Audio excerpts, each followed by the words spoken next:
friends, welcome to Flow with River. So today I would like to talk about my next miracle. And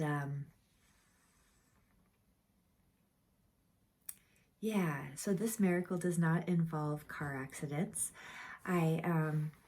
This involves my guardian angel and how that all came about, as well as my miracle story.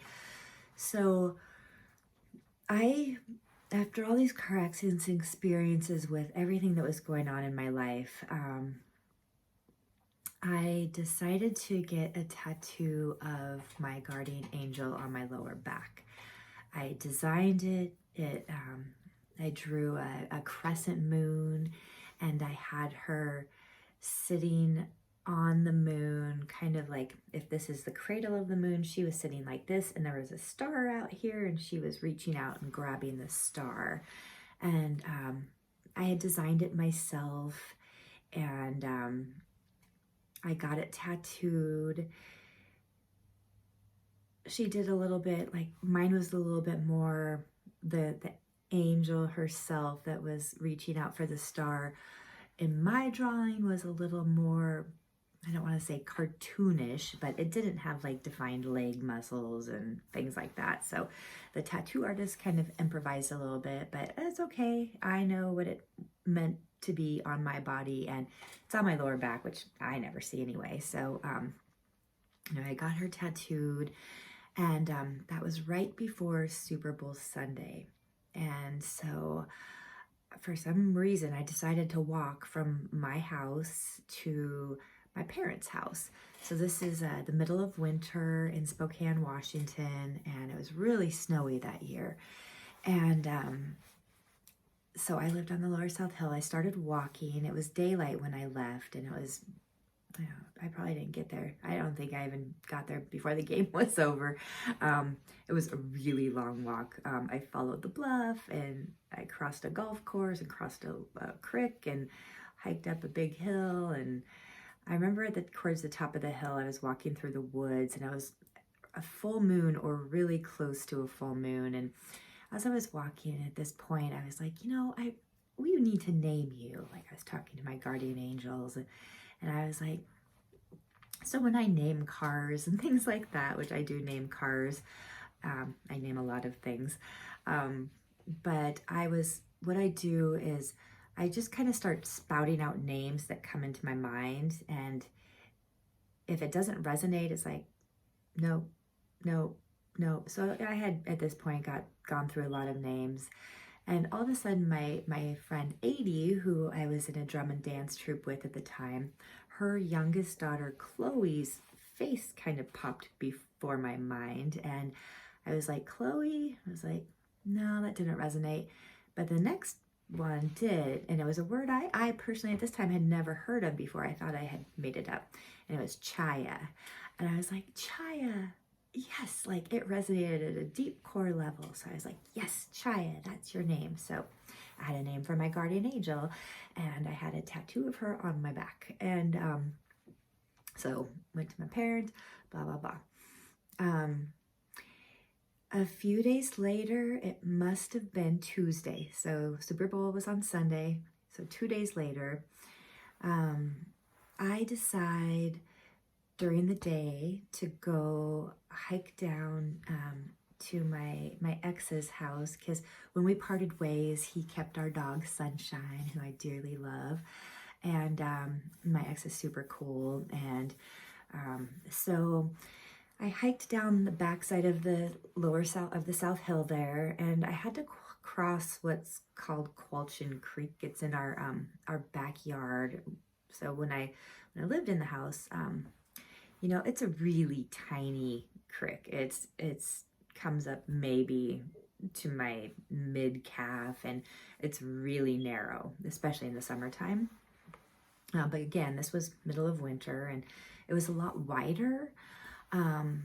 But I was just like, oh, I can easily cross this. This was at a time where I was doing a lot of saunas, and then I would go roll in the snow, and I was a dancer. I danced bare feet. I had really tough feet.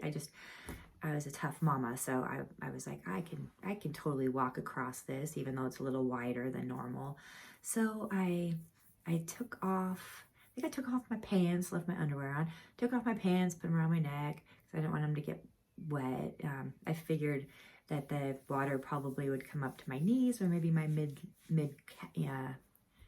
upper legs. I took off my shoes, and then I was like, maybe I'll put my shoes back on. Interesting in hindsight, but I put my shoes back on, and so I found the flattest point of the river to go across, because a lot of it was kind of rapidy, bumpy, if you will, so turbulent. I was thinking it would be rocky. What I didn't know at that time is that the flat part of the river means it's the deepest. So I took one step in and I was up to my neck. I was like up to my neck in water. Remember, this is the middle of winter. It's completely snowy, and the the creek, which is now kind of a river, was pretty darn wide. Probably as wide as this room. I don't know, 10, 15 feet across, 20 feet across, something like that.